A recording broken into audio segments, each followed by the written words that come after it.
episode 30. My name is Matt Connerton, and of course, Eric Pilcher, my partner in crime in this endeavor, is here as well. Hello, Eric. Yes, hello. And wow, episode 30, can you believe it? It is, of course, for those enjoying the program live, it is a Sunday, February 1, 2026, one day after the 2026 Royal Rumble. About 6:30 p.m. in the Eastern time zone. But of course, most people get the podcast later and just listen to it at their leisure. But we do go live, although next week we'll be going live, or I should say this week, technically, on Saturday instead of Sunday, correct? Yes, due to the Super Bowl, we will be going Saturday. Okay, fair enough. Yeah, so and it is just Eric and I. Conspicuous by his absence, of course, is the creator of Tough Bumps, Austin Hicks, the really the mastermind behind the whole thing. But he's not here with us this week.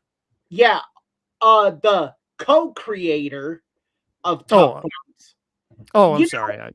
He's sick this week. He messaged me he wasn't feeling well, so I hope he starts to feel well. But Matt, if you do not stop this, calling him the creator, I will pull your immigration paperwork, and it better be in order, because if it's not in order, bad things will happen. Bad things. I understand. I am an American citizen, but that doesn't mean I can't potentially be shot in the face, certainly. No, it does not. No. And I will not tolerate this bigotry, even though you didn't say anything bigoted, and I sound like an idiot for calling you out for being bigoted. Bigotry, I tell you. Bigotry. I apologize for my bigotry. Yes. I once said you better hope your immigration paperwork is in order. Well, my real last name is Martinez. I don't know if you knew that. Oh, well. I converted to Irish. Oh, well, even double whammy. Could be IRA. Could be. You know. Well, I'm very alarmed, but I take comfort in this. Guess who's with us? Easy G in the chat room. Easy G in the house. Easy G is here. Very nice to see you, Eric. We should find a way to play his theme music when he joins us. That's a good idea. Yeah, I'll have to get that for next week. For those who don't know what Eric is referring to, Eric Pilcher, Eric Gagnon, also known as Easy G, used to be a very frequent contributor on not only on my program, but on several of the programs on WMNH 95.3 FM, where I do my radio show. And he had his own theme music and everything, the Easy G persona. As it were. He had a couple of different versions of his theme music over the years, but I still have all of that, obviously. So could certainly do that. Yeah. We should when he joins the chat room, just do a shortened version of it. Yes.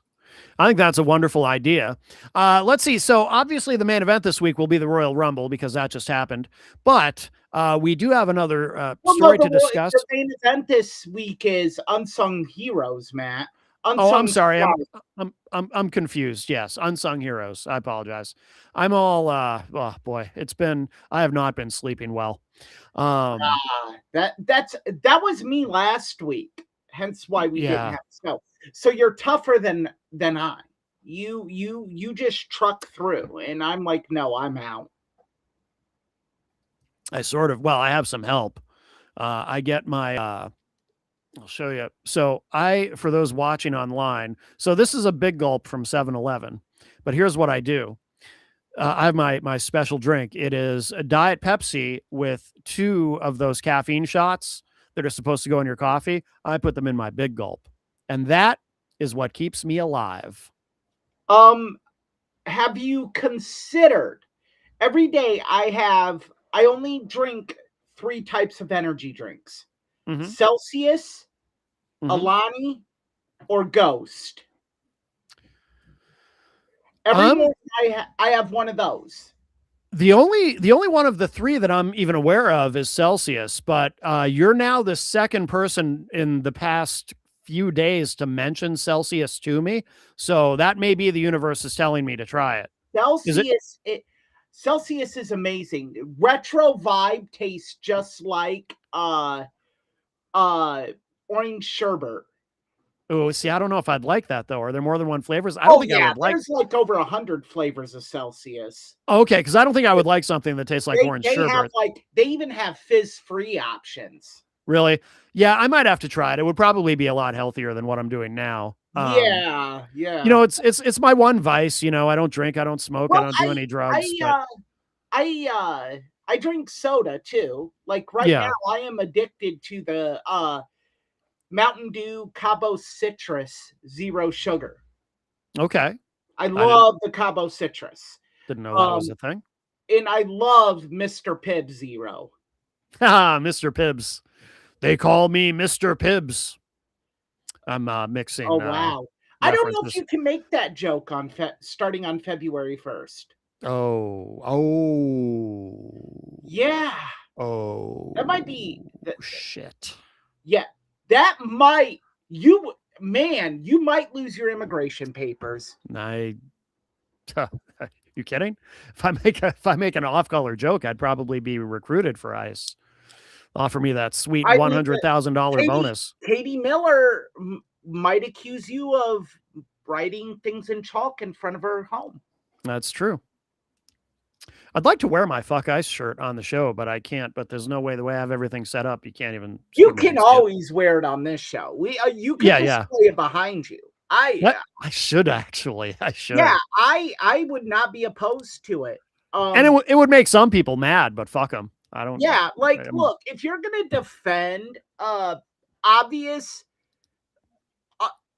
unqualified military group, fuck you. Like it's up there with saying, oh, the Epstein files have nothing in them. Yes, except black marks where everything has been redacted. Yes. Oh, they've all been released. Really? I wore a black t-shirt to bed last night. I called it my Epstein Files shirt. Mm-hmm. Yeah. Give me a damn break. I know. Oh, the times we live in. It's bad when oil companies have become humanitarians. Like, what part of the fucking Twilight Zone is this? That we're like, man, Exxon Valdez cares about the people. We have members of our government acting like remedial conquistadors on Venezuela. Mm-hmm. Yeah. It's a very, very interesting time to be alive. Very, very interesting. The Daily Show should not be a source of news. And it is. It is. That's the shocking thing. You know how many people tell me that's where they get their news? And I'm like, oh, it's been that way for a long time. Yeah. No, it's more now than ever. Yeah. Oh, of course. Because now I'm sick and tired of Democrat or Republican. I'm over it. They both suck. Both suck equally. You both are horrendous. I disagree with the equal, but I take your point. Yeah, like there's someone I know who will always argue, oh, when Bill Clinton was in the Epstein report, Democrats said nothing. They don't have to. If you're in the Epstein report, you're wrong. You're wrong. Yeah, exactly. Being wrong doesn't have a political party. Right. What's so hard to comprehend about that? Yeah. Well, most people can only argue. It's so hard to grasp that Bill Clinton's wrong because he's in the Epstein report. Donald Trump is wrong because he's in the Epstein report. I don't care. Right. Most people can only think in whataboutisms. That's the only way that they can perceive politics. I have to say, I have to split up my anger, be like, oh, well, it's a Democrat, so I have to be even more angry because it's a Democrat, or more angry because it's a Republican. No, you're all sick sons of bitches who deserve to have your asses raped in prison. Yeah, I mean, I'm not generally a proponent of ass rape of any kind, but I will say that I'm also not a proponent of anyone having sex with children, regardless of I political mean, maybe party. I took it a bit far there, but nonetheless, like Yeah, I mean, ass rape is, that's there's a there's a Fourth lie. Amendment issue there. Yeah. I would say, Ass yeah, rape is not okay. You deserve to yeah. have your ass whooped in prison then. Yeah, ass Yeah. whooped is fine. I'm going to draw the line at ass rape for me personally. I mean, I'm not I, telling you what to think. I just, I mean, look, we can infer that that's what will happen to them in prison because if you yes, are a child diddler, that is what happens. yes, yes. I mean, it's called prison justice. So Hmm. sorry if I rained on anyone's parade here that thought it was anything other. Right. Yeah. If you do harm children and you're convicted, there's a good chance you're in for a good old fashioned ass raping. That is true. Yeah. That Yeah. is true. Yeah. Yeah. And guards probably aren't going to be too keen on stopping it. No. I've No. seen every episode of Lockup and Lockup Raw. Oh, so you've seen I'm some well ass rape. aware. What? You've seen some ass rape. No, they don't show it. Oh. Okay. Okay. It was on. It was a part of the Dateline did a series of them where they went into the world's most notorious prisons, and guys were like, "Yeah, if you put a child diddler on my unit, I'm gonna get him." Mm-hmm. Mm-hmm. And I don't care. I'm in here for life. What have I got to lose? Right. And it's like, and how are you going to argue with them? True. How are you going to sit here and say, "Oh, hey, you're wrong"? Exactly. I would, if I couldn't be a guard, because I'd be like, you know what? I got nothing. Yeah. Whatever happened to the Jolt is back, Matt. Jolt is back. For our audio listeners who don't know why you're saying that, it wasn't this Matt that was asking. Matt Parkett, who I went to school with, actually, he says, "What happened to the drink Jolt?" Because we were talking about energy drinks. Jolt is back. I didn't know that. They have a soda flavor and a root beer flavor that has 200 milligrams of caffeine per can. I did not know that. The root beer, I haven't tried the soda. I've tried the root beer because another vice of mine. I love root beer. Like I like root beer. There is this new root beer called 1919, and they make a zero sugar version, and it's $21 for a 12-pack.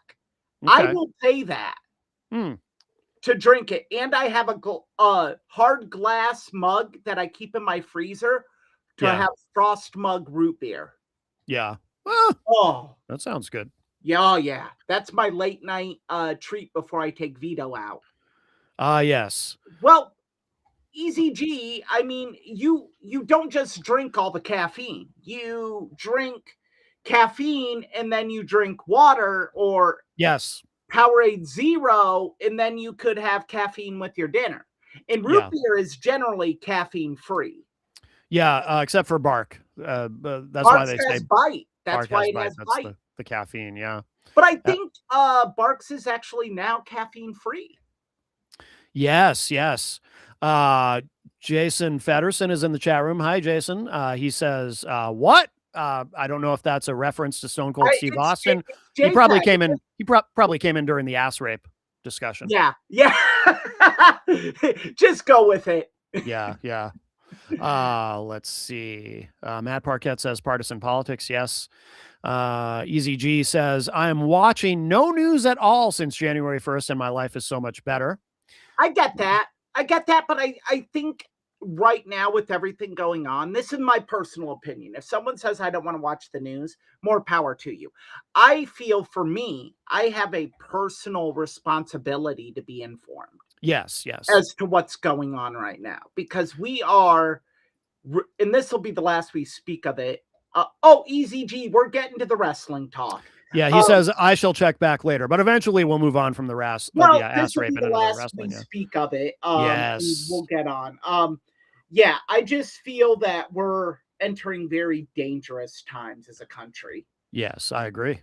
Yeah, absolutely, absolutely. Now we'll get to the wrestling. Yes. We do have a spin-off podcast coming up, which we'll announce eventually, called the Ass Rape Show, but that's for another time. I mean, isn't it the pogo stick on the bumpy road of life? That's right. With no bike seat? That's right.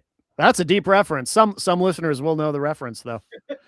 I did play that song this past Saturday on the show. Every once in a while, I still sneak in one of those Jerry Robinson songs. But yeah, should we talk about Sandman? He's going to have a match. Sandman, the final match. Very exciting. Friend of the show, Joey Janela. Ah, yes. You know, I saw this morning, and I'm just like, why? Ooh. Why are we doing this? Yeah. Like, and it actually warmed my heart to see them get flamed.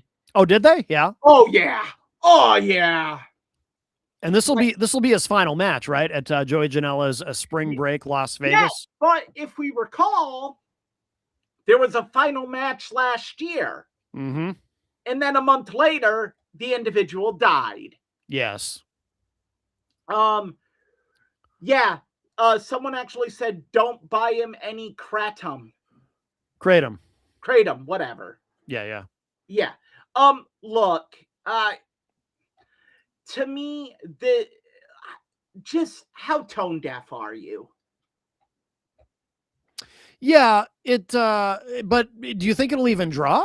Like, does anyone, I mean, how old is Sandman? It'll draw because they're having it WrestleMania weekend in Vegas. Okay. So it'll draw. I mean, yeah. I don't know how they will do with the online viewership and all that other stuff. I mean, they're not going to be UFC on Paramount Plus with over 5 million views. Right. But I'm sure people will buy it. ECW nostalgia. I feel icky about it. I think after the whole Sabu thing, this has to, like. But are you actually worried that something's going to happen to him? Like, no, I'm not worried per se that something's going to happen to Sandman. It's in bad taste. Yeah, and it's just like, to me, it's just unappealing. Like, this is a 62-year-old man, not to be ageist, but what is he going to do? He's going to do his beer thing, and I mean, why? Like, he's actually having a match, right? Like, do we know? I believe it's against Joey Janela. God, who wants to see that? To me, it's Joey Janela trying to get Joey Janela over. Oh, of course. It's like you didn't learn. Like, bad things can happen if you put these, no offense, geriatric individuals in the ring and expect them to work a hardcore wrestling match. Yeah. Like, bad things can happen. Sure. And sure. It might not happen that night. It might not happen that week. It might happen a month later. Yeah. If our listeners recall, I sided with Game Change Wrestling with the Sabu thing. In the Sabu thing, yeah. This one I can't, because it's like you have to, yes. Yep. And it's a hard 62 years. Yeah. This isn't like we're talking, easy, healthy 62 years old. Right. No. This is 62 going on 82. Yeah, I mean, when you've consumed the amount of alcohol, because and the illicit drugs. Oh, yeah. You only have to watch his Dark Side of the Ring to really grasp how bad Sandman was.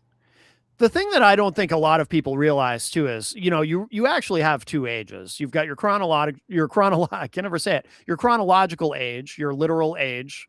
Yes. And then you've got your biological age, and you can be either younger or older biologically than your chronological age. So if you know someone who's very healthy and looks young for their age, it's probably because their biological age is somewhat lower than their chronological age. But in the case of someone like Sandman, who you mentioned the illicit drugs and all the alcohol, yeah, his biological age, he probably is 82. And the matches he's had, like, people are like, oh, in ECW, they were blow-offs. No, that was every night. Yeah. That was every night in ECW. This wasn't, oh, a big blow-off to a feud. No, this was a Tuesday night at the bingo hall. Right, right. So... Now, has he done any matches recently, or is he just getting back? I know of. Okay. I was curious if you knew anything about his mobility or how which I would imagine is not very good. I mean, you get a little creaky too at 62, I think. He didn't look like he was moving well when he was walking around on the B-roll footage on his dark side of the ring. Okay. I mean, look, I don't know. I have a bad feeling about this, and I think it's in poor taste. Yeah. And I don't think anything's going to happen to him, because what are the odds? I mean, after... What were the odds anything was going to happen to Sandman? No, but you mean Sabu? Sabu? No, but what I'm saying is like the odds statistically of, so something happened to Sabu, and then the next time Janela does something similar, something happens to this guy too. You know what I mean? That the odds of that seem low to me. Yeah, they got to be astronomical. Yeah. Yeah. And Sandman's an adult. If he's he can make his choices, and if he thinks he's up for it, he thinks he's up for it, or he just wants the money. Maybe he doesn't think he's up for it, but he just wants the payday. And I don't know. Payday can't be that good. Maybe he needs the money. Maybe he's just desperate. Game Change does well, but yeah, maybe after this match, Matt, it will be time for adult diapers. Yeah. Well, I mean, if he wants to do it, I mean, I don't have a problem with it personally. I don't. The problem isn't with him having this final match. Yeah. The problem isn't even him doing it with Game Change Wrestling. It's the tone deafness of Joey Janela and Game Change Wrestling. Like, you did this. You can't tell me that there are organizations beating down the door to have the Sandman's final match in 2026. You can't tell me that this is a hot button issue here. Well, we're talking about it. I mean, it's getting a lot of attention. We're talking about it because it was announced today, this morning, or last night at the Game Change event. It was announced. Okay. Yeah. But fine. But you can't tell me there are indie organizations out there, the organizations that would probably pay Sandman what he would need to do this. MLW, Ring of Honor. You think Ring of Honor? You think Tony Khan wants to pay to do something like this with Sandman? I really doubt it. The pro wrestling mark Tony Khan is. I doubt it. Okay. I really doubt it. That's a stretch even for him, I think. I cannot imagine. Look, and there are other organizations as well. Sure. Over in the UK, maybe All Japan Pro Wrestling would pay for it. I am saying there is very minimal wrestling groups that would pay for this. Yeah. They could wait a year. And no, they couldn't, because he's 62. No, where's WrestleMania at next year? Saudi. Yeah, they're using this and piggybacking off the WrestleMania crowd. Oh yeah, of course. They're not gonna. Game Change Wrestling is not gonna have a show in Riyadh next year during WrestleMania weekend. Right. So they hold off for 2 years. 64. He'll probably, I mean, look at him now though. He'll probably be dead. Why would you hold out? Yeah, why would you hold out when you can just make money off his death like you did Sabu? Awesome. Well, again, yeah, the odds of look. I mean, he might be in great health. Who knows? I don't know. I mean, I doubt it. But we don't know. Matt, I'll give you 5 to 1. 5 to 1 odds. I'll take one You take 5 that this man, it's going to be a shit show. Oh, it's going to be a shit show no matter what, because but then again, I come at it from a perspective of I've never watched a single Sandman match. I don't like that as you know, I don't like that style of wrestling to begin with. So to me, it would probably be a shit show no matter what. But for our listeners, one of the greatest entrances in pro wrestling history,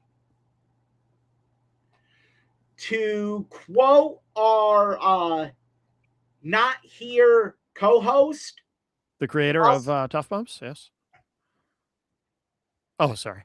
Moving on. Austin Hicks, the bell has to ring at some point. And once that happened, you got what you got. It wasn't. Yeah. Matt Parkett raises an interesting question in the chat. He says, "What's the average age of a wrestler retiring?" Now, I don't have any idea what the exact answer to that would be, but we live in a time, and we've talked about this, Eric. It's different from, and I'm older than you are, but I remember when I was a kid, it was like these guys would get to be like 40, and it was like, yeah, they're getting a little long in the tooth. But today, it's more like 50 when it's like they're riding off into the sunset. I mean, we've got, 48-year-old CM Punk is a champion, and, you got a lot of 40-plus-year-olds in WWE right now. One, there's a lot of things that go into that. And oh, yeah, it's a different time. Shows are more spaced out. Yep. They're not on the road. If you compare the time on the road now to then, they're not on the road at all. And there's more known about taking care of your body. Yeah. Well, also the culture is different too, though. And some of the old timers even kind of complained about it a little bit. But like in the 80s and the 90s or in the Attitude Era and everything, I mean, they were living like rock stars. Now they're playing video games in the dressing room while they're, you know what I mean? So it's they're taking much better care of themselves now physically, and so they can get a lot more out of it. If you dislocated a shoulder, you didn't have a trainer on hand. You had the local veteran, and they're moving it around till it popped back into place. Yeah. I mean, so yeah, I think it's different now. Yeah. Than it was. Way different now, obviously. Yeah. So I think now they can go. I mean, it's a lot like professional sports. You can't average out the age because it's player specific. Right. It depends how many major injuries have they had, how many major surgeries, what they do after the injuries. Did they loosen up? Did they on what they did, or did they keep doing what they were doing? Mm-hmm. Like I've heard people say, how has Ray been able to do it so long? Ray's adapted. Things he can't do, he just removes from his repertoire. He doesn't do them. Yeah, Rey Mysterio is what, 51, 52 maybe? Yeah. Just doesn't do them anymore. And if he does something and it doesn't work, he doesn't keep going back to the drawing board. It's, I can't do it. Yeah, yeah. Unlike Chris Jericho, who still thinks at 50 plus he can do a Lionsault. Yeah. So there has to be, you have to be incredibly self-aware and be committed to not just your craft, but be committed to making the product look good. Mm-hmm. Yeah, 100%. So yeah, I think that's a hard one to say. There's a lot of variables that go into it. Yeah, absolutely. Absolutely. Well, anything else to say about the Sandman? Mr. Sandman, bring me a dream. Make him the drunkest that I've ever seen. Oh, he's got to be to do this. Sorry for singing. No worries. It's not great. I know that. Dulcet tones, Matt. Thank you. Yeah.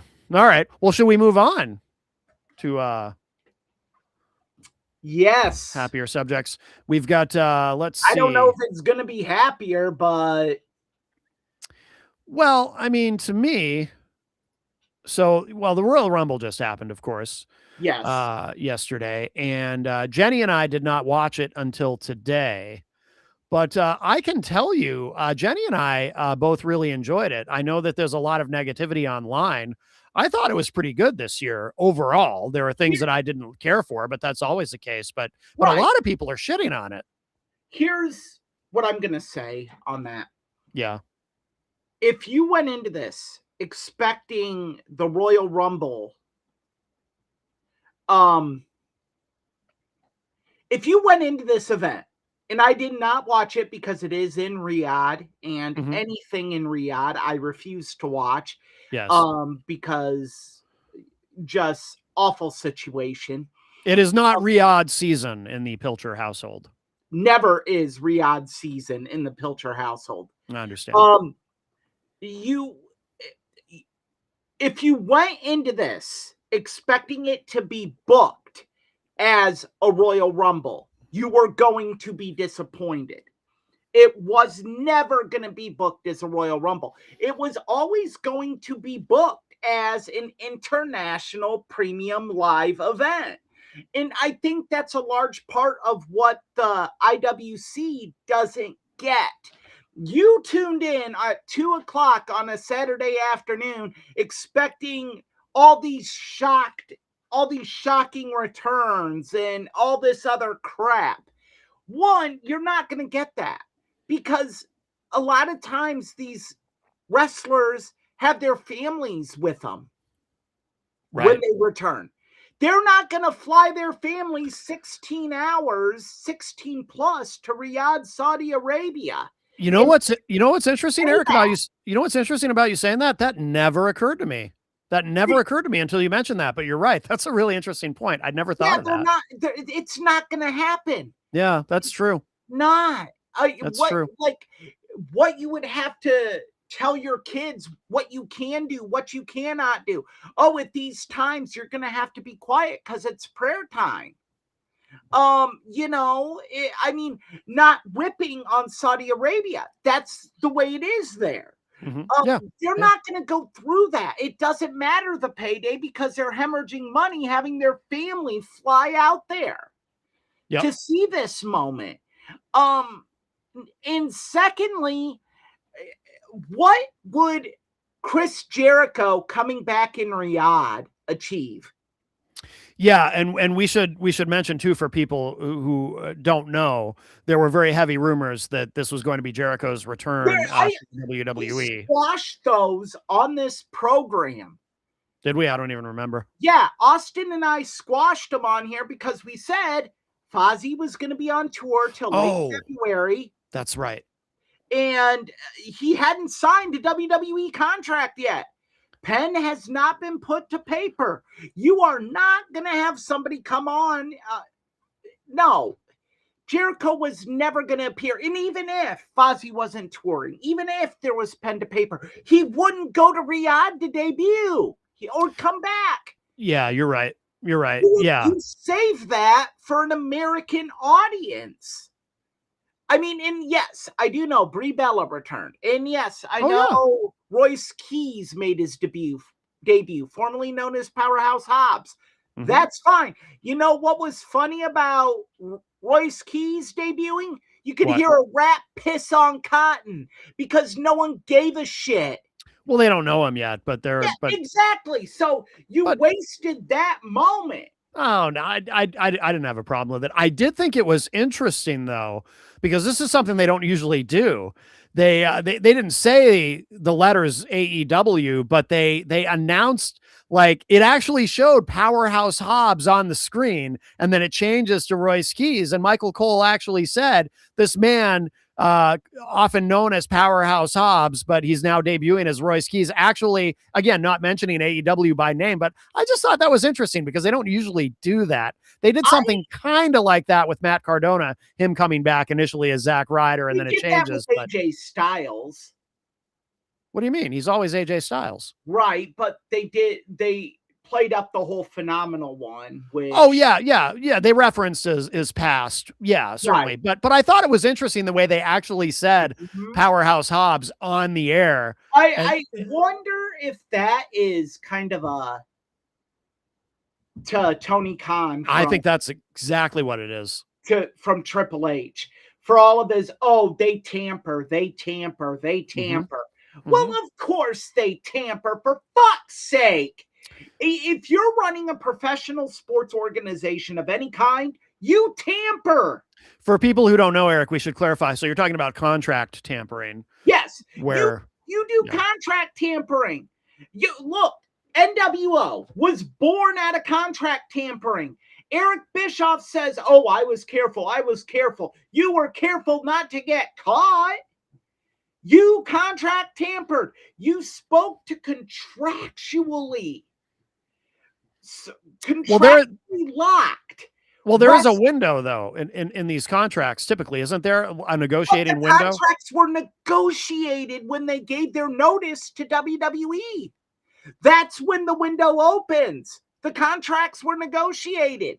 I don't buy this whole bullshit that Kevin Nash and the late Scott Hall always said that, oh, any contract talk went through Diamond Dallas Page. No, it didn't. That is the biggest crock. It is hard to believe that. I have a bridge over dry land to sell you, because there is no way that Diamond Dallas Page, every bit of the contract negotiation went through him. For a company like Turner at that time, no way in hell. Yeah. Eric Bischoff met with them. Contract terms were discussed. That is contract tampering. My point is, it's happened. It always will happen. It's always going to happen. Vern Gagne offered Iron Sheik $500,000 to break Hulk Hogan's leg. That's contract tampering. Well, you know my theory, too, about CM Punk when he was still under contract with AEW, but he went backstage at a WWE show. Oh, I guarantee you it was talked about then. Yeah, and then Vince got wind of it and said, get him out of here, because Vince doesn't want to get sued. But he had but we do know CM Punk had a conversation with Triple H, and they both said, no, it was a quick hi, hey, how you doing? But no, I really believe, I really believe this in my soul, that when the two of them met for that brief moment, Triple H probably said something like, hey, it'd be interesting to have you back here. And CM Punk probably said something like, yeah, if I ever get out of that AEW contract, that's exactly how it happened. Yeah. I believe that. If you ever get out of it. I believe that. Wink, wink. Yep. Get out of it. I believe it. Get out of it. Let me know. Yep. Sure as shit. Sure would be nice if you could get out of that contract. Right as rain. Here we go. I'll just start a fight with Jack Perry. Yeah. I don't believe that part necessarily, but I do think they had a conversation. Oh, they did. Yeah. Well, we know they did, but I should say, to be more precise, it was a bit more in depth than what they both say, or maybe not even that in depth, but just a little wink, wink. Nudge, nudge. Yeah. Hey, I think that happened. But no, but I didn't have any problem with the Powerhouse Hobbs debut, because if the audience doesn't know him anyway, then how is it a waste? In America, they would have known him. No, that's true. Yeah, you're right. You're right about that. That's true. So I get you want to have something for the people of Riyadh, but it just made no sense, especially when you did the things before the Rumble that you already did. Mm-hmm. You gave them AJ Styles retirement match. You gave them, Tiffany Stratton's return. You gave them Brie Bella's return. I don't think you necessarily needed to give them Powerhouse Hobbs, and you could have had Finn Balor in the Rumble instead of Powerhouse Hobbs. Yeah. So I do have a problem with that, but that's my only major problem with it. Mm-hmm. Is with that whole with the Rumble. I read the recap. Yeah. And I'm sick of the masked man. Oh yeah, there was another masked man. I kind of like it though, because it's like because I like that it's a callback to the other recent masked man. I think it's intriguing. I think it's probably Seth Rollins. It makes sense that it would be, given the attack he attacked Braun Breaker. And Seth and I Oh yeah. had recent shoulder surgeries. Mm-hmm. Same style of shoulder surgeries. Yep. Seth's is a little bit more severe than mine. He completely tore his rotator cuff. I only partially tore mine. Mm-hmm.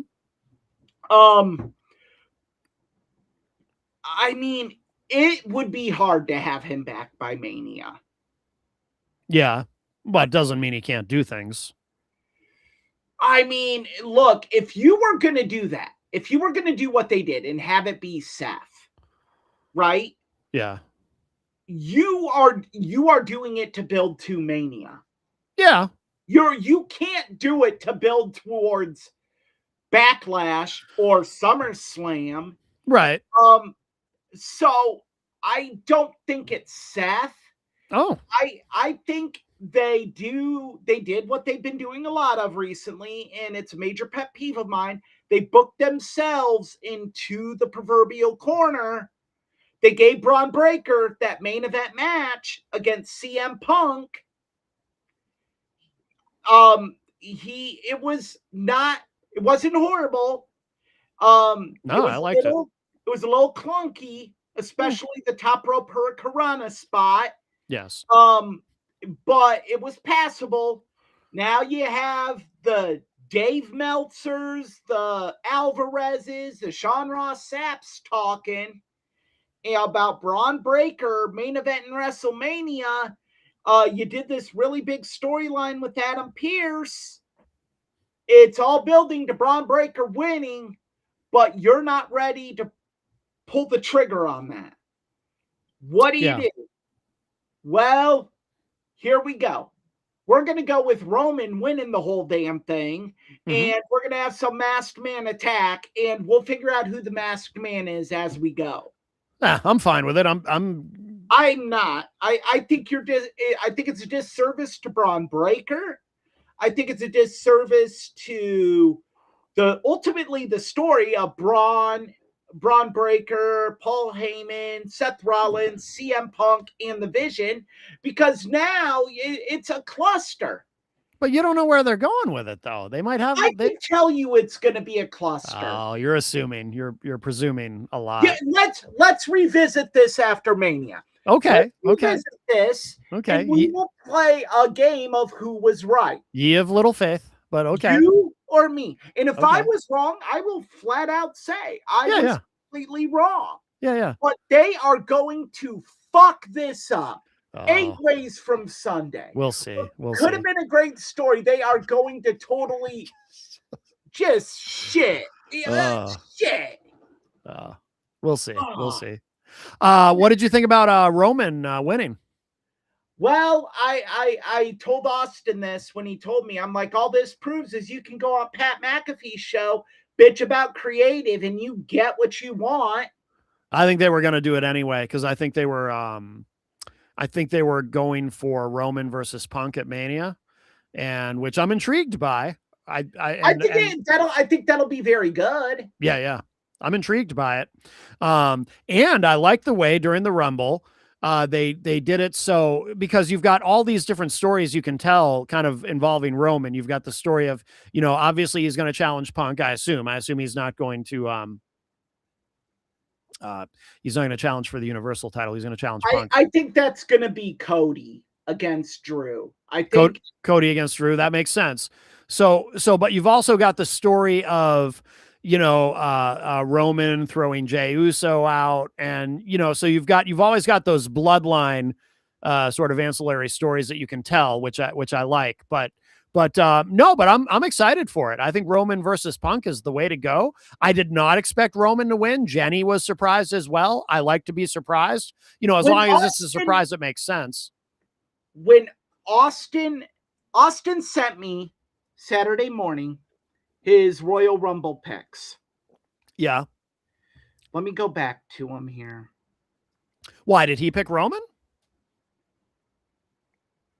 Let me go back. I don't think he did. Okay. Yes, he did. He did pick Roman. Okay. And he picked Tiffany Stratton to win the women's. Okay. Which was a smart pick considering she came in at 30. Right. Yeah. Um, Um, I said Charlotte and Braun. oh, no kidding. Why my thought on Charlotte actually became the thought on Liv. Okay. If that makes sense. It was they don't really know what direction they want to go. Mm-hmm. So they're going to go with old reliable. They're going to go with the old hand. They'll go with Charlotte. They'll get a pop. They'll get a decent match at Mania. It'll be what it'll be. Okay. And they went with Liv, which Yeah. to me is kind of a passing of the torch thing. That Yeah. Liv Morgan is their new, and this is not meant to be negative on Liv. She's their new catch-all. They feel like Liv Morgan is the go-to. I personally think there's a better option that they have right now, that Michael Hayes totally shredded apart on Unreal. Oh, Chelsea Green. Yeah, I think I think you strap a rocket to that fine ass and right to the top. Here's what I will say. Two things. One is Liv Morgan, I think, is incredible. Everything she does, she knocks it out of the park. I remember a couple of years ago when she was still upper mid card, thinking she should be in main events, and they did it. And she's been fantastic at everything she does. I'm a huge Liv Morgan fan. As far as Chelsea Green, though, I agree with you. They see Chelsea Green clearly as upper mid card, and that's kind of her ceiling, I guess, maybe because she does a lot of comedy. I think Chelsea Green, I agree with what you said. Strap a rocket to her. She should be in main events, because just like Liv Morgan, and maybe she will get there, because Liv Morgan was stuck in the upper mid card for years. Just like Liv Morgan, everything they give Chelsea Green to do, she knocks it out of the park. Everything she does is fantastic. Do we forget that is like the core of this? Yeah. Yeah. Like, I know we say sports entertainment, but at the core of this is, can you wrestle? Yeah. Can you throw a hold? Yeah. Like that's it. And yeah. I watched Michael Hayes' comments, because I love Michael Hayes. I think he's a very, very smart man when it comes to the business. Yeah. And I read people shredding him, and I feel like Michael Hayes, much like Bruce Pritchard, is a scapegoat whenever the IWC gets angry. Or Road Dogg too. Road Dogg. Well, Road Dogg is an idiot. I'm not going to defend Road Dogg. Okay. He's a moron. Okay. But I'm like, well, I want to judge for myself. And I heard what Michael Hayes said, and I'm like, Michael, everything you just said about Chelsea Green could have been said about Buddy from the Fabulous Freebirds. That's how dare you compare? No, I'm saying, like, everything he said. Well, I know, but you could just transfer over. I'm not comparing Chelsea Green to Buddy from the Fabulous Freebirds. I'm saying that a booker could have very easily said that about Buddy, and no one knows who the fuck you are, Michael Hayes. I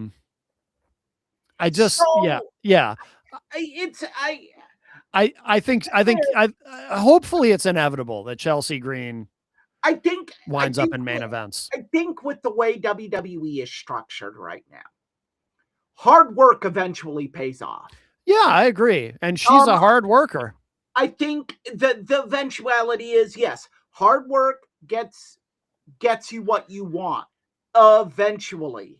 And they did a great spot with her at the Rumble where she's getting thrown out, and Alba Fire, of course, you know, her secret Hervis, Alba Fire gets down. I don't know if you saw the clip. I know you didn't watch the actual Rumble. Did you see the clip? I read about the spot. Yeah. So Chelsea Green, she never hit the floor because she lands on Alba Fire, and she's actually standing on Alba Fire, who is on all fours outside the ring, making sure that Chelsea never hits the floor, doing her duty as her secret Hervis and protecting her. And it was a great spot. The way I'm describing it doesn't do it justice. You have to see, it is such a great spot. I'd never seen anything like it. It was original. It was hilarious. And it was the kind of thing that Chelsea Green and Alba Fire, I think they make a great team. It was the kind of thing that the two of them could pull off. And it was spectacular. It was one of my favorite moments in the Women's Royal Rumble. So good.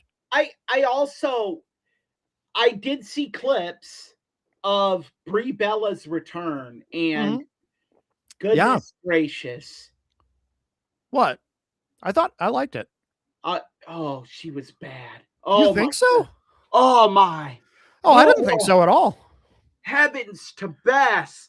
Tell me you haven't thrown a hold since you retired. Oh, I thought she was fine. No. Oh my goodness. I didn't know it was possible for the Bellas to regress farther from the skills than their lack thereof, but they both have. Oh, I thought they were fine. I'll tell you this, that crowd, she may have gotten the pop of the night, dude. That crowd was really into her. The majority of that crowd, you could hear a rat piss on cotton. Yeah, but they were loud for Brie Bella, and it was sustained for a long time. I would argue Tiffany Stratton got a better pop. She got a big pop, but I think Brie Bella, I mean, because I think it was a combination of she hasn't been there for a long time, and it was because I didn't even see any rumors about her online. I had no idea Brie Bella was going to be there. That was a total surprise to me. I didn't see a single thing about Brie Bella showing up. Yeah, I was so happy. I thought it was cool. I liked it. I thought it was a great moment. I am over the Bella twins. I think anytime you bring them back, you are just pulling the division down. Oh, I'm going to wait and see. I just think it's inevitable because they're not good workers. They rely more on the presentation than they do the work. And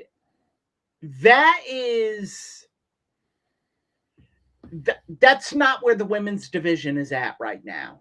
Like the match that Brie had with Stephanie Vaquer, was not good. Stephanie Vaquer couldn't even pull a good match out of her. It was clunky. Yeah, it was clunky. I didn't think it was terrible, but it was clunky. But my overwhelming point in that is it's going to be like that with anyone in that top tier. You put Brie or Nikki. Sorry, Nikki. Brie or Nikki with. Mm-hmm. Because they're not, they were never at that level. Right. To begin with. That's true. That level has gotten higher now, and they've regressed. So where do you go with them? Like, I would say, like, I think there are girls on LFG that are better in the ring than the Bellas. Oh, I'm sure there are. I have no doubt about that. Yeah. And I just think it diminishes what your women can do when you have them as a key part of storylines. I'll tell you what, though, judging from that crowd reaction, there's something, they've still got something in the tank for, so we'll see. Anything else? I mean, I do want to talk about the singles matches too, but anything else from either Rumble that stands out to you that you wanted to mention? I was very impressed with Obafemi. I think I would love, I can't believe I'm saying this in 2026. I would love a Brock Lesnar Obafemi match. Well, it's coming. It's probably coming because they set it up. They set it up during the Rumble. Say it doesn't matter whether I want it or not. It's happening. It's coming. Yeah. I think it could be good. It's not going to be a wrestling classic by any stretch. Yeah. But I think it could be very good to get Oba really over. And I I agree. think that would be huge for him. Yeah. So yeah, I also think Tiffany Stratton looked really good in her return. Hmm. Um, I'm going to be interested to see what role they have her play leading up to Mania. Yeah. Um, Absolutely. uh, yeah, and I don't know. I didn't like any of the women's outfits. They all just look the same. If you didn't look at their heads, you would have Oh, thought. I don't agree with that. I liked what Lyra Valkyria was wearing. I really liked what Sol Ruka was. Oh my God, Sol Ruka. She's gonna be a very big star on the main roster when she's on the main roster full time. Oh my God, Yeah, she's yeah, incredible. What's that? yeah. And she has the coolest finisher in all Well, of that's her. the thing. Her finisher is, yeah, Jenny and I were talking about that. Holy shit. That is awesome. It's like Did one of you? those finishers that it defies physics. It's like, how does she even do that? It's so good. So Um, good. yeah. Oh, I couldn't imagine taking it. Oh, Yeah. it's like the Yeah. riptide. Like you wake up and you're like, "Yep, today's the day. I'm taking that." Yeah. Yeah. Um, So but good. yeah. Yeah, I also loved that they really started the cracks in the Judgment Day Yep. with Yep. I Liv like that. eliminating Raquel. That was Yep. brilliant. And that death stare. You know, Raquel might be the most improved wrestler of I 2025. agree. She really has come on strong and really done a lot of Yep. good things. And that death stare she gave Liv. And I love the way Liv played it too, because she wasn't Just like, scrappy. yeah, it wasn't. Yeah. That was interesting. It wasn't like, sorry, it's for the shot at the title. Sorry, I had to do it. It was more like, like it was typical Liv. It was very much in keeping with her character, and I like that. And Yeah. I'm very intrigued to see where they're going with that. That was Yeah. awesome. Yeah, yeah, Yeah, so no, I didn't hate the Rumble. I didn't even from what I read, I didn't hate the event. yeah. I don't think it's the shit show everyone's making it out to be. No, I'm actually surprised at how negative a lot of people are being And online like about it, but I thought it was I good. and I stand behind why I think it's getting a negative review. You went into it expecting a Royal Rumble event. You should have went into it expecting a bigger crown jewel. Yeah, I don't know. I think it was still very much a Royal Rumble event. I disagree with you I there. I don't. It did. From what I read, it didn't feel like it. There wasn't all the surprises. There wasn't, you know. No, but Um, your explanation about that though makes a lot of sense too. Um, we should mention too AJ Styles versus Gunther. I thought that was very good. I expected it to be very good. No surprise. I There's a little bit of intrigue though. Yeah, go ahead. there is. I look. I like what they're doing with Gunther, Me making him too. this legend killer. So He's to like speak. he's like a Bond villain. I Oh love it. yeah. Yeah. Um. I I I think I'm gonna go 80-20. AJ's done. And let's throw out the contract. We That we should we should explain to people though before we go any further, Eric, for anyone who doesn't know, who didn't see it, the reason there's exactly what happened that's got people wondering a little bit. He after the match, he gets up, he's kind of he's a little emotional and whatever. He goes to take off his gloves, like he's going to leave his gloves in the ring, and then at the last second he decides to leave them on, and he does some more posing and everything. And he left his gloves on. He never did take them off. And he goes and he walks back up the ramp, and he's kind of he's kind of sad and whatever. So he's acting like that really was it. That was his last match. But the one little seed of doubt is he never went through with taking his gloves off. So that's where that 20% I think comes from for a lot of people. It's like, well, wait a minute, what are they doing here? He never quite took the gloves off. What does that mean? now in today's pro wrestling world, this really doesn't matter. You can look back at the R-Truth situation. His contract is expired. He does. Oh, it is. Yes, he does not have a contract. Okay. Yesterday was his last contracted day with WWE. I didn't realize that. Okay. Yes. Now, if they were going to do something with him, I think they would have had him have a hand in Gunther getting eliminated from the Rumble. Oh, yeah. I think that would be the only logical thing for him to do is get Gunther and then have Gunther do the whole storyline. Like WCW did this. I know where you're going. With Hulk Hogan trying to get WCW to bring Ric Flair back. I know. So I remember, and I remember how much I hated that. So, but keep in mind that it was a horrible idea because Hogan was a face, Flair is the heel.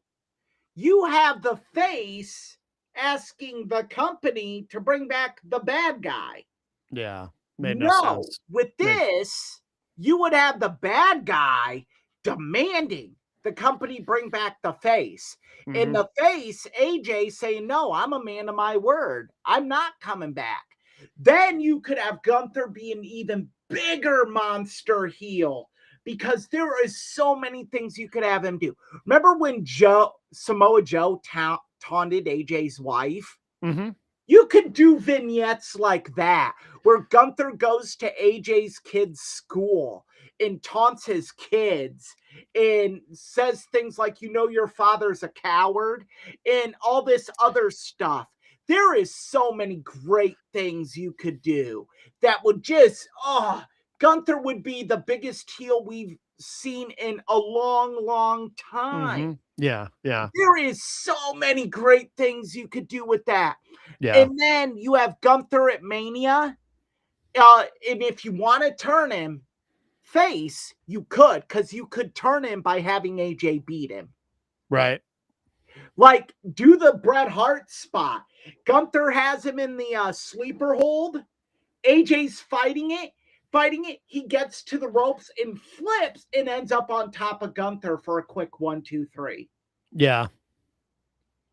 Part of me has always been a little bit intrigued by the idea of a Gunther babyface run, but then part of me is like, oh, but he's so good as a heel. It wouldn't last. I don't think it would go over well. But I think if you ultimately, that would be one way to do it. And then you have Gunther say, you've earned my respect.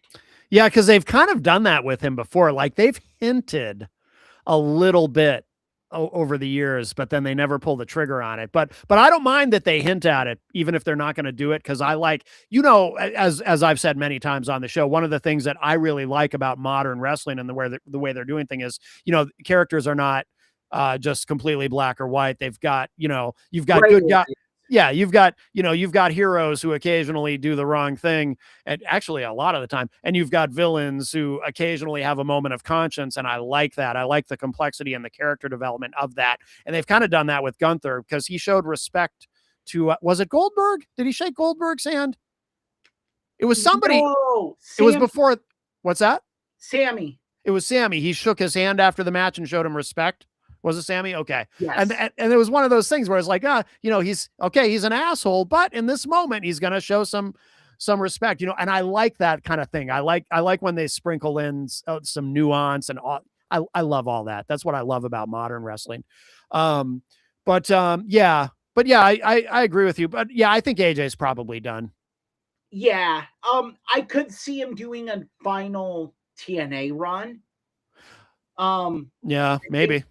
That would be on the table. I would say with 95% certainty, there is not an AEW run that comes out of this. I agree. Yeah, there's no way. There's no way. I don't think. I think there would just be a lot of AJ Styles fan booking that would happen. It'd be a series of like really bad one-shot matches. Yeah. That have no build, and it would just be a waste. Yeah. No, I agree with you. Who needs that? I agree with you. The other singles match too that we had was, of course, Drew McIntyre defending the undisputed title against Sami Zayn. Sami Zayn, of course, getting a huge pop because, he's Muslim and always very, very popular in Saudi Arabia, but losing for the first time in Saudi Arabia to Drew McIntyre, which I figured. I mean, that one was fairly predictable. Obviously, they're not going to take the title off of Drew so soon. Nor should they. Nor should they. I agree. Easy said, I hope they keep it on Drew. I hope they keep it on Drew till SummerSlam. Yeah, I wouldn't mind that. I see no reason to remove this title from him. Yeah. Well, Drew McIntyre, I mean, he's another guy who is just such a fantastic heel. Oh my God, he's so good. He is probably the most MJF-esque heel WWE has, because he plays it off even to the public. Yes, he does. Because there was a fan video yesterday of someone asking him, who do you hate more, Cody or CM Punk? And he goes, I don't hate Cody. Cody just doesn't do things the right way and with honor. He goes, I hate Punk because he's a prick. Yeah. Oh, excuse me. Yeah, no, he's excellent. He's an excellent heel. Yeah. Yeah. I would like to see Sammy get a run, but it's kind of LA Knight syndrome. At this point, does it happen? Does it ever happen? It may not. And by the way, Sami Zayn, I was surprised. I looked it up out of curiosity. I didn't realize how old he is. Sami Zayn is 43 years old. And I was like, oh my God, he's older than I thought. Yep. Yeah. So he's in that zone where if it hasn't happened by now, yeah, he is kind of in that LA. Well, he's almost as old as LA Knight. He is in that. Oh, wait, no, actually, I think he's, how old is LA Knight? Might be 40. Actually, he might be older than LA Knight. But anyway, they're both early 40s. But yeah, I think it may just never happen. And it's not ever happening for LA Knight, clearly. Yeah. I mean, every opportunity they've had to do it, they've screwed the boots. And look, did he? And another thing from Unreal came from LA Knight where he blew the spot. Yeah. And people are like, oh, that's so unfair. No, it's not. You can't blow those spots. Yeah. You can't. If you want to be a main event guy, you got to deliver in those moments. Mm-hmm. And LA Knight did not do it. Yeah. And I think what was said to Abyss, who was the agent for the match, Chris Park. Yep. Yeah. When Triple H said can't hold their fucking hand and do the spot for them. And besides, you'd look terrible in his trunks. Yeah. Which was a great line. to me, Triple H was basically, that was the death sentence for LA Knight to me. Yeah. You can't blow that spot. Yeah, that was an important spot. Yeah. Yeah. You're right. And if you can't do it, it's like what's his name? The vaudevillian, the short one. Oh, I forget. I can't remember his name either, but I know who you mean. I can picture him, but I can't remember. Simon Gotch. Simon Gotch.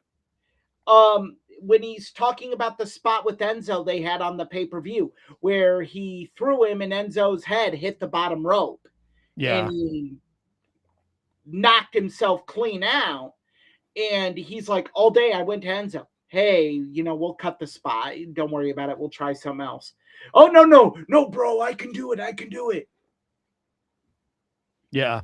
You can't say you can do it and wing it when you get out there. Right. Either you can do it or you can't. Yeah. And I don't know. I think I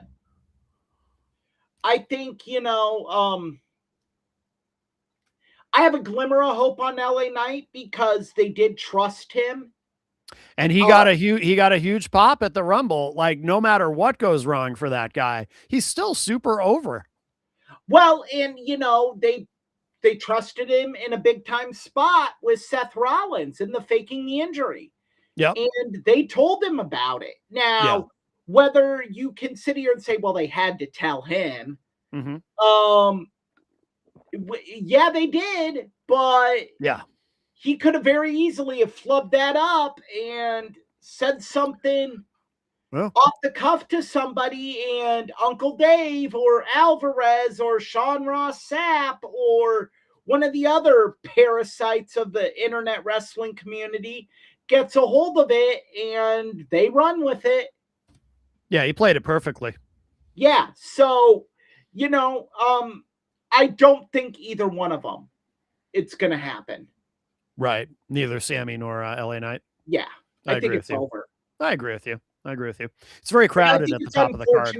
I think it's unfortunate for Sammy. Yeah, it is. It is too bad, but it's crowded at the top of the card, which is a good problem to have if you're WWE. It is, and Sammy is just such a good hand, and I don't mean that in the negative sense. Like, a lot of people are going to hear that and they're going to be like, "Oh, right. Fuck you, Eric." Right. Right. No, I don't mean it in the bad sense. I mean, he's just so reliable, so steady. You're going to get something great out of him. You need guys like that at the middle of the card. As callous as that sounds, you need them there. Yeah.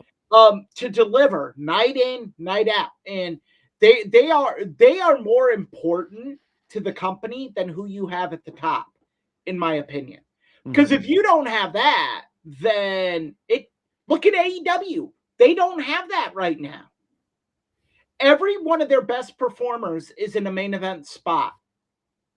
They don't have anyone at the middle or at the beginning of the card that can deliver. Yeah. So, case in point. Yep. Yep. Well, I think we've, do you have anything else to say about the Royal Rumble? I don't think it was a bad show from what I read. No, I liked it. Jenny and I enjoyed it. I think it was what was expected. Yeah.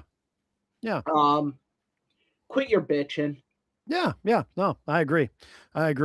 Well, should we move on to the main event this week? Yes. Yes, absolutely.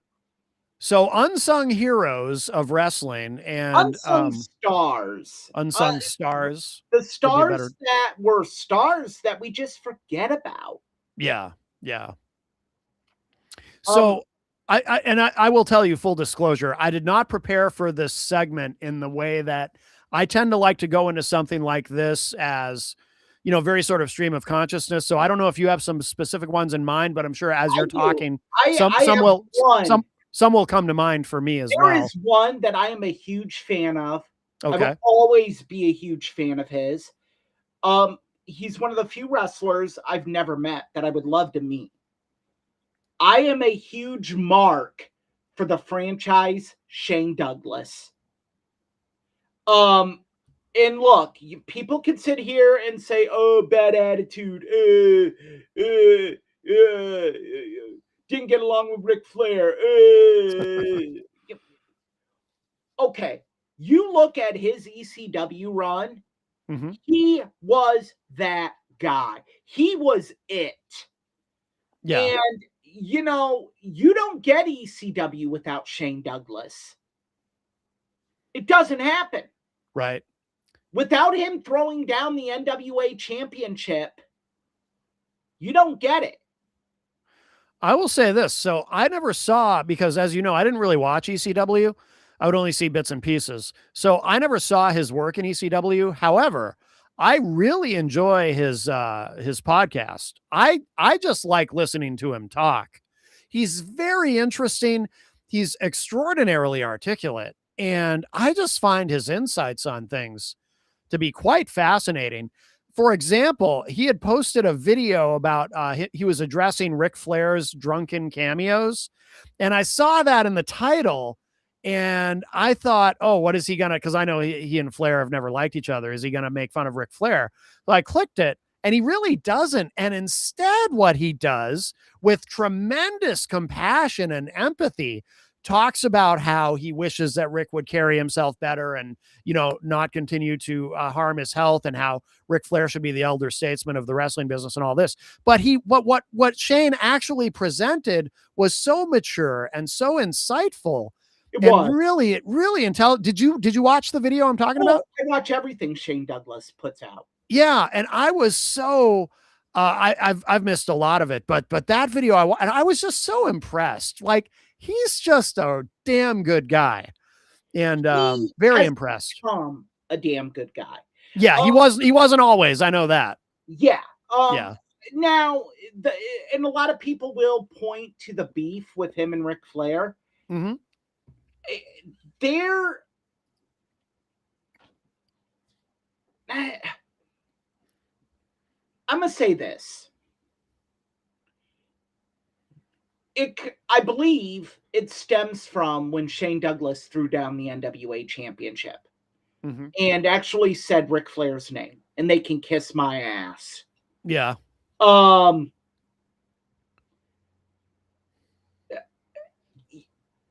don't fault Shane for that. No. I don't, because at that time the NWA was dead. And Rick, if you want to play the respect card with the NWA, you were far more disrespectful than Shane Douglas ever was by carrying your WCW championship on WWF television. Right. And for those of you in the chat that are going to say, Eric, those are two different. No, they're not. No, they are not. You cannot sit here and say they are different situations. They are the exact same situation. You're disrespecting the title of your of the organization that made you. The NWA did not make Shane Douglas. Right. Shane Douglas won that title that night. Yeah. And you have to understand the backstage politics that were at play when he did that. NWA was falling apart. They were threatening to drop Eastern Championship Wrestling from being sanctioned by the NWA. So what? Yeah. I think Rick, shut the fuck up. Yeah. It's irrelevant. You, Rick, have been far more disrespectful in your career than Shane Douglas ever was. To anyone or anything. And Shane did some shitty things. Don't get me wrong. Sure. Shane will admit them. Oh yeah. He owns up to everything. I mean, he really does. He really does. Yeah. Shane will tell you. Yeah. I worked a match fucked up. Yeah. I played politics. And then people will point to his issues with the Click. Well, I don't know. I don't blame him for any of that. No. And the fact that he gets saddled with the blame so many years later, knowing everything we know now. Yeah, I agree. Yeah, it's not fair. What? Yeah. Yep. I agree. And I'm a firm believer in this. Hot take time. Triple H stole the game gimmick from Shane Douglas. You know, I'd never thought about that until a couple of years ago because I kind of didn't realize it until somebody else pointed, or I think Shane Douglas was talking about it. And I was like, and then I saw some promos and I was like, oh yeah. Yeah. The franchise was the original game. Yeah. He would come out and cut these scathing promos about how he was the best. And he would shoot. They would be work shoots that Shane would say. Shane would come out and say, yeah, I missed this ECW show because Paul Heyman couldn't pay me. And you're like, whoa. Yeah, that's shooting. All right. That is shooting. And hey, I think when I think of guys that never get the full credit for being a star like they should, Shane Douglas is number one. And it's number one by a large margin. You do not have ECW.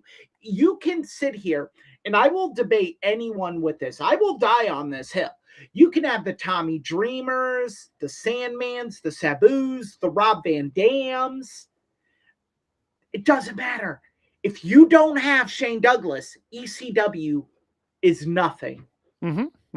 Because Shane Douglas was the workhorse. You watch early ECW, he would have 20-minute matches on public access TV. Oh, I yeah. mean, he carried that promotion when they were trying to get Tommy Dreamer over, when they were trying to get Sandman was over. I can't even give him credit for that. Sandman was over. Guys were leaving and jumping ship. Shane Douglas stayed. Shane Yep. Douglas True. stayed until he was owed X amount of dollars. And Right. it came to the point where he was never going to get that money. Right. Right. And I mean, and Shane, if he hears this and I'm wrong, he can say, no, you're wrong. This is what happened. This is my understanding of what happened. And Yeah. another thing people will say bashing Shane Douglas about is they will point to the failed hardcore homecoming events. Yeah. That wasn't Shane Douglas's fault.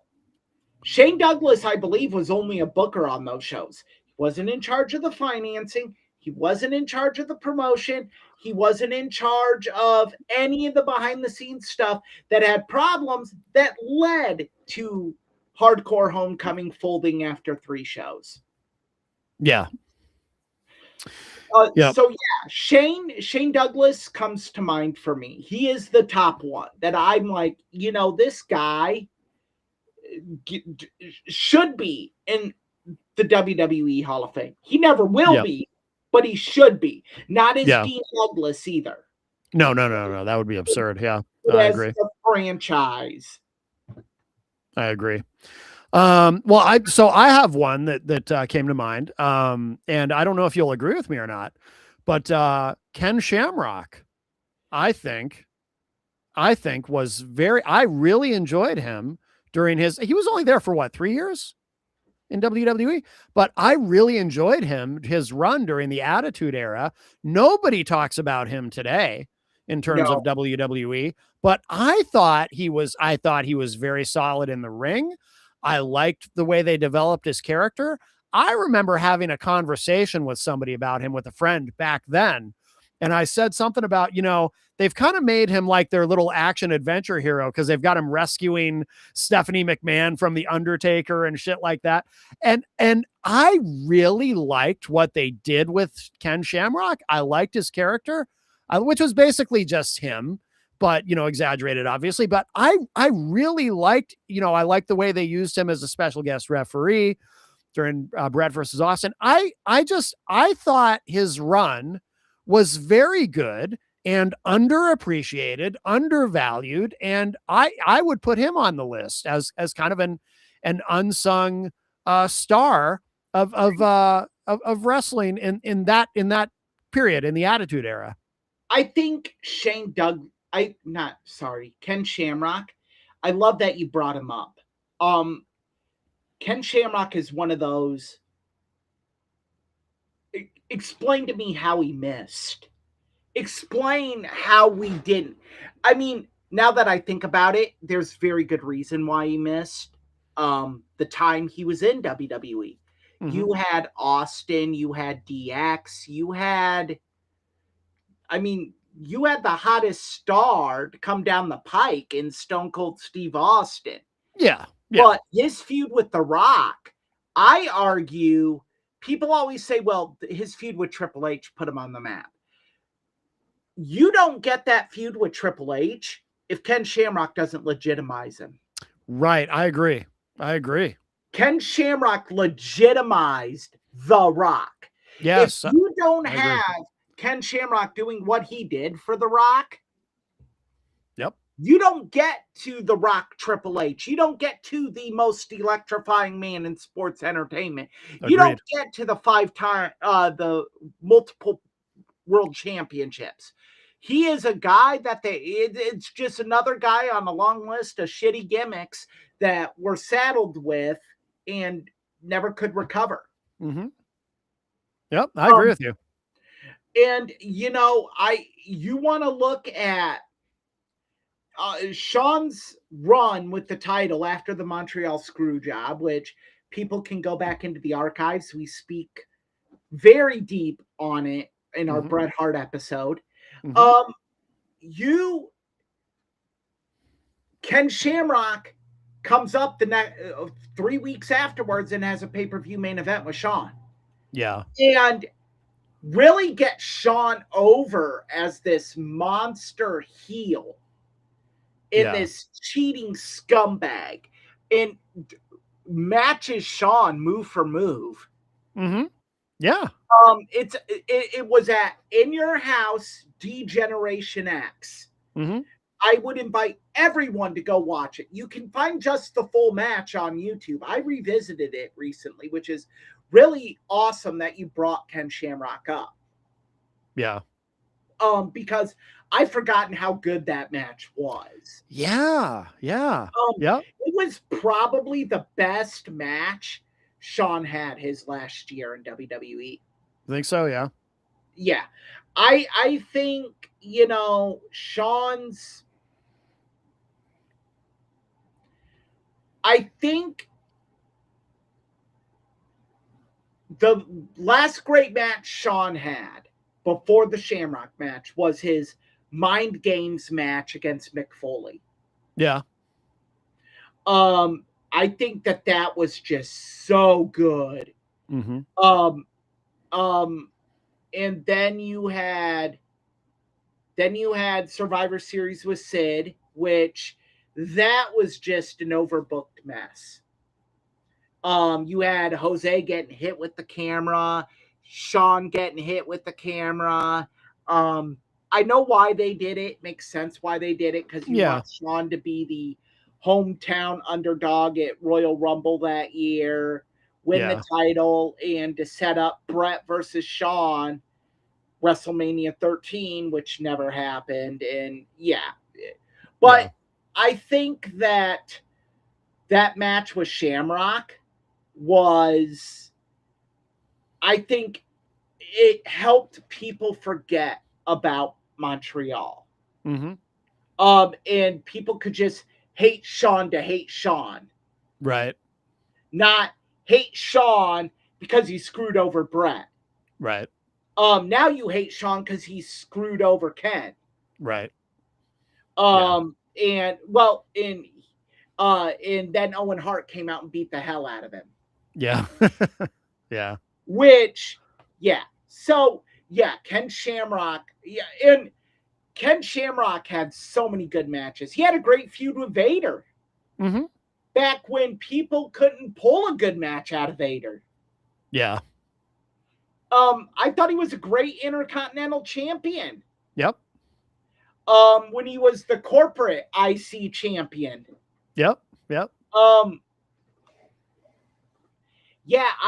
remember seeing him live here in Cedar Rapids in a triple threat match for the Intercontinental title versus The Rock, Triple H, and him.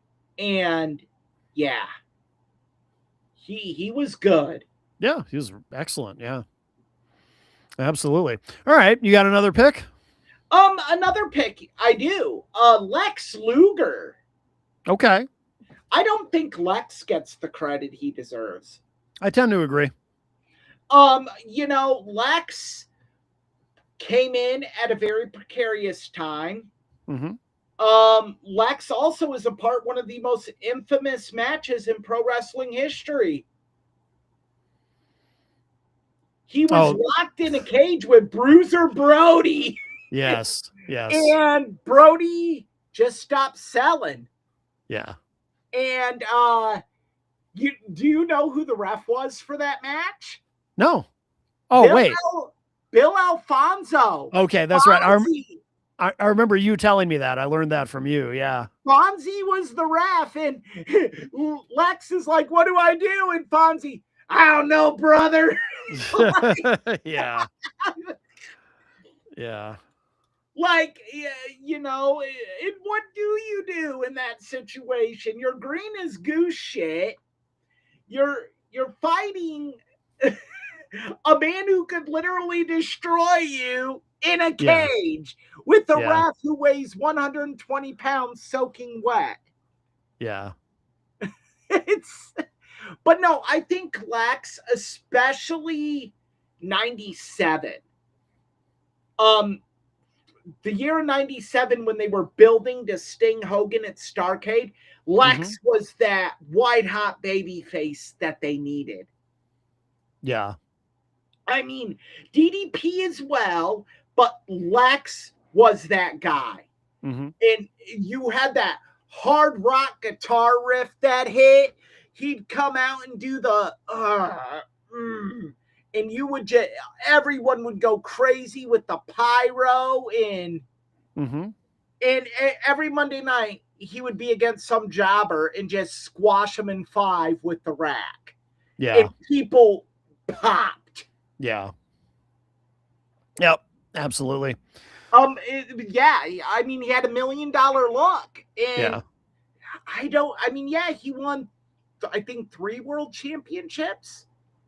Yeah. But I think just Lex Luger is what happens when there's too many hands in the creative cookie jar. Yeah. Lex wasn't equipped to be the guy for the Lex Express. Yeah. As Vito joins us. Oh, hello, Vito. Yes, he's wearing a Celtics jersey today. Oh, okay. All right. We will see if. Yeah. Oh, yeah. There it is. Yep, he has a New England Patriots sweater, doggy sweater, and a Celtics jersey. Oh, okay. All right. Well, very, very good. Very Northeastern. Yes. So I have another one that comes to mind, but this one almost doesn't count because he is someone who is very, very deeply respected and I think generally appreciated. I just kind of think he should be appreciated a little bit more than he is, and that's Arn Anderson. He was always kind of overshadowed a bit by Arn Ric is Flair. the Sami Zayn of the 80s. Yeah, Arn is and again, he is a deeply respected and appreciated person, but I think he should be a little bit more appreciated than he is because his promos, I love performers that could do that sort of soft spoken thing where he's not coming out and yelling at you, but Arn would do the and there's many other examples of this. It's not like Arn was the only one, but where he would talk kind of quietly, but you couldn't help but be drawn into what he was saying because not only because he wasn't yelling, you had to really kind of pay a little extra attention, but you were just drawn in. Like when Arn Anderson had a microphone in front of him, I definitely wanted to hear what he had to say. Intensity personified. Yes, yes. Like the most intense. Like Ken Shamrock was intense, but there's Arn Anderson, and Arn just could say the simplest things and get you psyched up for a match. I love the feud he had with Ric Flair. Yes. That led to Brian Pillman joining the Horsemen and them all screwing over Sting. Yep. Yeah. But that was great the night he beat Ric Flair. And at Fall Brawl War Games, and just how you cheer, how it was finally okay to cheer for Arn Anderson. Yeah, yeah. And then a month later, screw you. Yeah. That was all a ruse. Yeah. Arn, yeah. I 1,000,000% agree with you, Matt. Arn Anderson deserves a lot more respect than he gets. People, I think, lump him in as Ric Flair's lackey. Well, that's what I mean. Yeah, because he was always kind of overshadowed by Flair in a sense. But you look at the tag titles he won: United States Championship, TV Championships. Yep. I mean, the guy could work, and yeah, and that promo, my spot. Yes. He sold that. Great stuff. Yeah. Everything. Arn's one of those guys. Everything he did was great. Yeah. I don't think you will. I think second best DDT in the business. Yes. Oh, yeah. And the best spine buster. Absolutely. When he hit Taker with that spine buster at WrestleMania X7. Perfect. No, was it X7? No, it was 18. I can never remember. It was 18. 17 was Triple H and Taker. Okay. But yeah, so good. Yeah. Oh, like if there was a guy that came up to me and asked me, what would you do? Like, if I want to learn a spine buster, I would say go get an 8-hour video cassette tape of Arn Anderson matches Yeah. and pause it and just click pause for a frame by frame of how you do a spine buster. Yep. Because that's Arn. Arn just delivered that. Absolutely. I mean, and he could work a tag with anyone. Yeah. Yes. I mean, yes. He was tag team with Ole Anderson, tag team with Tully Blanchard, tag team with Nate. Larry Zbyszko, tag team with Benoit. Yeah. I mean, and what makes a good tag team is you have to be able to mesh styles. Mm-hmm. Yeah, 100%. Do you have something you want to add? No. Vito? Yes, he wants attention. Ah, yes. Well, of course. You have another pick? Maybe we'll do a couple more. Trying to think if I do. Another one that I think doesn't get the credit he deserves is Curt Hennig. Yeah, I mean, he gets a lot of credit though. But he gets a lot of credit, but what I'm giving him credit for, he doesn't get credit for a lot. Okay. He carried the AWA. Yeah. He carried the AWA in the 80s, yeah, before he was in WWE, yeah, when he was AWA champion. Yeah. And it was at a time that the AWA really didn't have much. They'd lost Hogan, they'd lost Okerlund, they'd lost Heenan. They had Nick Bockwinkel, who's great, but they needed a good baby face, and they had Curt Hennig. Yeah. So yeah. Yeah, no, he's a good pick. I have another one that we mentioned a moment ago, Larry Zbyszko, but for a specific reason. Larry Zbyszko, and we've talked about this before, obviously he had a great career in the ring, but he never gets mentioned when people talk about the great color commentators. Zbyszko's never in the conversation, and I don't know why, because he was there. A former wrestler. I know, but he was there during the NWO era doing color commentary on Nitro, and he was so fucking good. The fact that what Larry could do is take nuanced words and make them stick. Like little subtle things, like calling the New World Order the New World Odor. Yeah. And it got over. Yeah. And saying little things like that and doing the whole he came on air. It just was brilliant. I think Larry is one of those guys you could have an argument with. Was he better in the ring or better as a commentator? Yeah. And Larry was damn good in the ring. Yes, he was. You do not get in a feud with Bruno Sammartino, be the first guy to beat him in a decade, and not be good in the ring. Right. Yeah, absolutely, 100%. But he was a hell of a color commentator. He doesn't get the credit. He doesn't get the credit. No, and I think a little bit of it why is when you're splitting color commentary duties and the guy you're splitting it with is the greatest of all time, Bobby Heenan. Yeah. You get overlooked. Yeah, that's a really good point. I hadn't thought of it that way, but that is a very good point. For hour 1, hour 2, Bobby comes out. Yeah. So Larry's kind of he's kind of the opening act. Yeah. In the commentary booth. Yeah, that's a good point. I hadn't thought of it that way, but you're right. That's a very good point. It's unfortunate because it's unfair, but yeah. That's a good point. I hadn't thought of that. I don't know if you have any others, or maybe we should. It's been a long show. Yeah, I don't. Vito, you have anyone? It's a subject we can always come back to in the future. So. Oh yeah, we could do many volumes, but Vito doesn't have anyone to add. No, okay. Vito's not a wrestling fan. He. Oh, gotcha. His favorite TV show is Perry Mason. Yeah.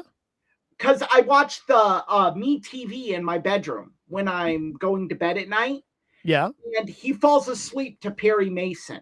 No, no kidding. And he'll fall asleep with his head on my hip watching the TV.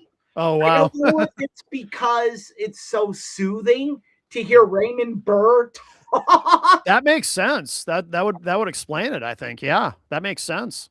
But yeah, Very good. He's a handful. He Yeah.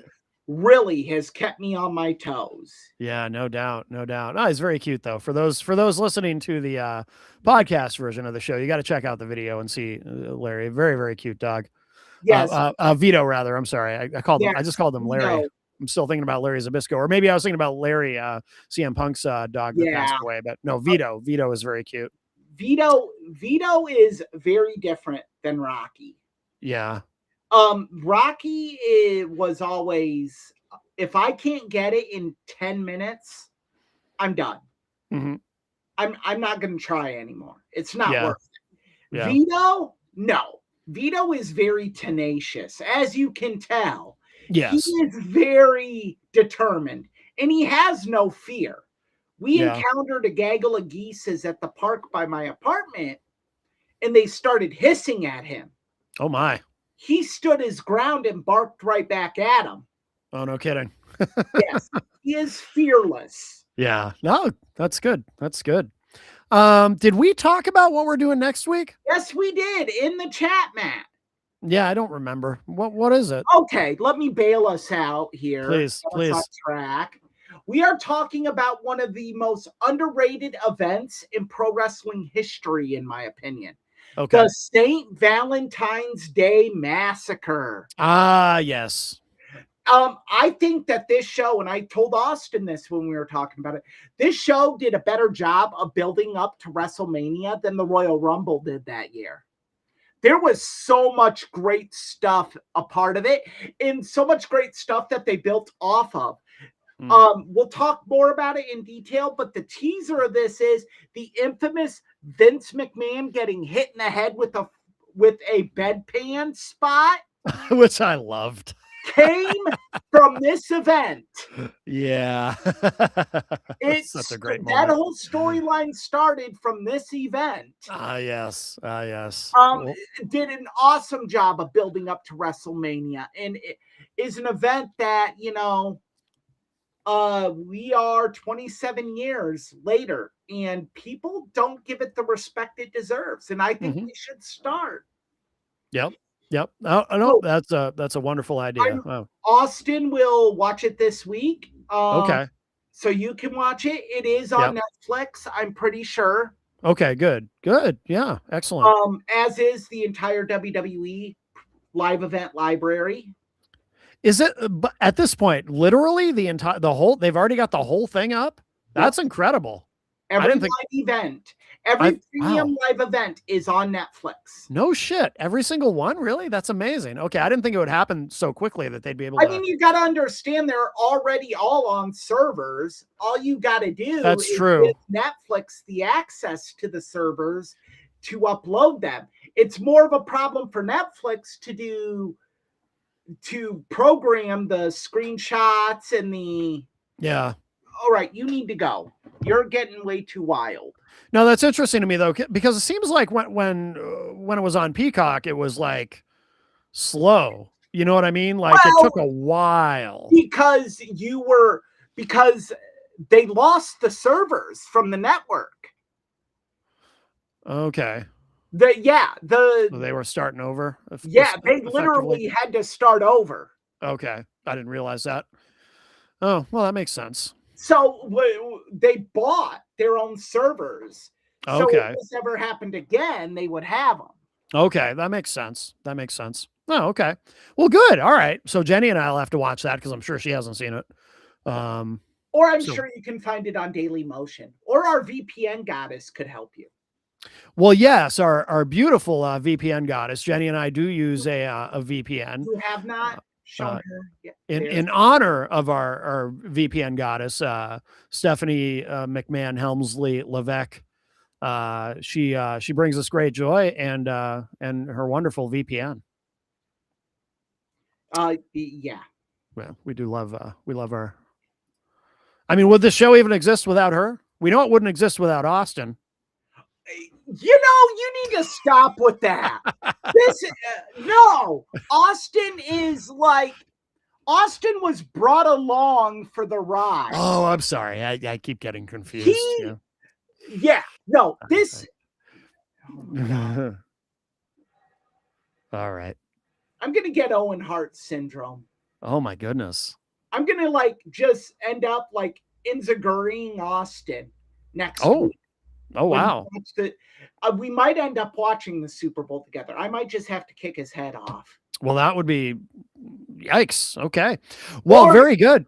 Kick your knee out from under your knee. No. Kick your leg out from under your leg. Get it right. That's why I kicked your leg out from under your leg. and as a tribute to WrestleMania 10, I got to have that little bit of spittle on the side of my mouth and just keep rambling about Cloud 9. Yeah. Oh, yeah. Great stuff. Great stuff. All right. I guess that's it. Episode 30 in the books. Tough bumps. Please like and subscribe if you get this content on we YouTube. will allow you to like and subscribe no matter who you are. That's right. No matter if you're a woman or not, we will allow you to like and subscribe. Oh yeah, apparently a certain someone doesn't want any women on his YouTube channel. What a I bizarre. thought I was watching an old episode of Little Rascals with the He-Man Woman Haters Club. I know. Yeah. Oh, it's so. Hey, so... Matt, which little rascal do you think he is? Alfalfa or Spanky? Spanky. He's definitely Spanky. Sinner. Oh boy. Well, and of course, if you want to learn more about me, mattconnerton.com, and Eric, you want to mention Pilcher's Point? Pilcherspoint.com. You can find me on Instagram, TikTok, and X under Pilcher's Point, all one word, no apostrophe, and on Facebook at Eric Pilcher. And go Patriots next Sunday. Okay. As a resident of Southern New Hampshire, I should also say go Patriots. I don't follow the sports ball, but when the Patriots win, it makes people around me happy. So I like that. So go Pats. Vito will be in full support of the Patriots next Sunday. Very good. He will not be going to the Super Bowl party I'm going to. I understand. He will have a Super Bowl party in his kennel. Okay. Well, very good. All right. All right. On that note. All right. Thanks, Eric. Thanks, everybody. Bye, everyone. I'll catch y'all next week. Bye-bye. Yes.